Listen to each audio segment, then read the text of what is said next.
Rowdy sheeter ಮೇಲೆ ಗುಂಡೇಟು. ಆರೋಪಿ 19 ವರ್ಷದ ಪ್ರಮೋದ್ ಮೇಲೆ ಶ್ರೀರಂಗಪಟ್ಟಣದ ಕರಿಘಟ್ಟದ ಬಳಿ ಅಟ್ಯಾಕ್. ಕೊಲೆ ಆರೋಪಿಯನ್ನು ಬಂಧಿಸಿದ ಕೆಆರ್ಎಸ್ ಪೊಲೀಸರು. ಕೆಆರ್ಎಸ್ ಪೊಲೀಸ್ ಠಾಣಾ ವ್ಯಾಪ್ತಿಯಲ್ಲಿ ಹೆಚ್ಚುತ್ತಿರುವ ಕ್ರೈಮ್. ಕರಿಘಟ್ಟದ ಬಳಿ ಪೇದೆ ಶರತ್ ಮೇಲೆ ಡ್ರ್ಯಾಗನ್ನಿಂದ ದಾಳಿ.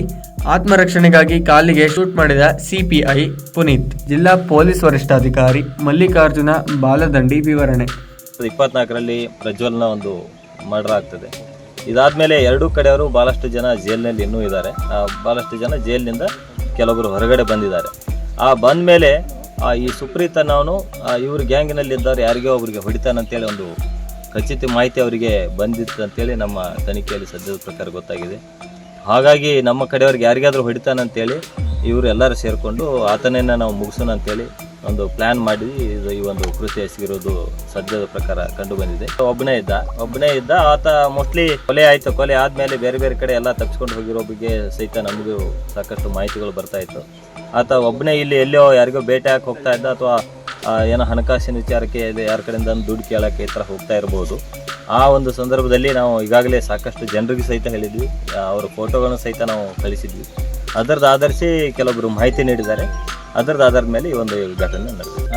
ಸಣ್ಣ ಹುಡುಗರು, ಯುವಕರು ಇತ್ತೀಚಿನ ದಿನಗಳಲ್ಲಿ ಸೋಷಿಯಲ್ ಮೀಡಿಯಾ ಒಳಗ ಒಂದು ಪ್ರಭಾವದಿಂದಾಗಿ ಇನ್ಸ್ಟಾಗ್ರಾಮ್ನಲ್ಲಿ ಸಾಕಷ್ಟು ರೌಡಿಗಳನ್ನು ಫಾಲೋ ಮಾಡೋದಿರ್ಬೋದು, ಅವ್ರ ಜೊತೆ ಸಾಥ್ ಕೊಡೋದಿರ್ಬೋದು, ಈ ಥರದ ಚಟುವಟಿಕೆಗಳು ಕಂಡು ಬಂದಿದೆ. ಯಾರ್ಯಾರು ಆ ಥರ ಇದ್ದಾರೆ ಅದನ್ನು ಸಹಿತ ನಾವು ತನಿಖೆಯಲ್ಲಿ ಮಾಡ್ತಾ ಇದ್ವಿ. ಇನ್ನೂ ಸಾಕಷ್ಟು ಆರೋಪಿಗಳ ಬಂಧನ ಆಗಬೇಕಾಗಿದೆ. ಬಂಧನ ಆದಮೇಲೆ ನಾವು ಸಾಕಷ್ಟು ವಿಧಾನಗಳಿಂದ ತನಿಖೆ ಮಾಡ್ತಾ ಇದ್ವಿ. ಅದರಲ್ಲಿ ಯಾರೆಲ್ಲ ಕಂಡು ಬಂದಿದ್ದಾರೆ ಮತ್ತು ಇನ್ನೂ ಹಿನ್ನೆಲೆಯಾಗಿ ಯಾರಿದ್ದಾರೆ, ಇವರಿಗೆ ಫೈನಾನ್ಸಿಯರ್ ಯಾರು, ಕ್ರಿಮಿನಲ್ ಕಾನ್ಸ್ಪಿರಸಿಯಲ್ಲಿ ಯಾರ್ಯಾರು ಭಾಗಿಯಾಗಿದ್ದಾರೆ ಅನ್ನೋದ್ರ ಬಗ್ಗೆ ತನಿಖೆ ನಡೀತಾ ಇದೆ. ಪರಿಶೀಲನೆ ಮಾಡ್ತಾ ಇದ್ದೀವಿ. ಜೈಲಿನಲ್ಲಿ ಎದ್ದುಕೊಂಡು ಏನಾದರೂ ಇವರಿಗೆ ಈ ಯುವಕರಿಗೆ ಏನಾದರೂ ಅವರು ಸಹಾಯ ಮಾಡಿದಾರಾ ಅಥವಾ ಅವ್ರದ್ದು ಅಸಿಸ್ಟೆನ್ಸ್ ಏನಾದರೂ ಇತ್ತ ಅನ್ನೋದ್ರ ಬಗ್ಗೆ ಸಹಿತ ತನಿಖೆ ಮಾಡ್ತಾ ಇದ್ದೀವಿ. ಆದಷ್ಟು ಬೇಗನೆ ಉಳಿದ ಆರೋಪಿತರನ್ನು ಪತ್ತೆ ಮಾಡಿ ಮುಂದಿನ ಕ್ರಮ ಜರುಗಿಸಿ. ಬಂಧನ ಮಾಡುವಾಗ ಈ ಒಂದು ಘಟನೆ ಆಗಿದೆ. ಆತನಿಂದ ಸಾಕಷ್ಟು ಮಾಹಿತಿಯನ್ನು ಕಲೆ ಹಾಕೋದು ಬಾಕಿ ಇದೆ. ಯಾರೆಲ್ಲ ಬಂದಿದ್ರು, ಯಾರೆಲ್ಲ ಹಿನ್ನೆಲೆಯಾಗಿ ನಿಂತಿದ್ದಾರೆ ಅನ್ನೋದ್ರ ಬಗ್ಗೆ ಪರಿಶೀಲನೆ ಮಾಡ್ತೀವಿ. ಮಾಡಿ ಮುಂದಿನ ಕ್ರಮ ಜರುಗಿಸ್ತೀವಿ.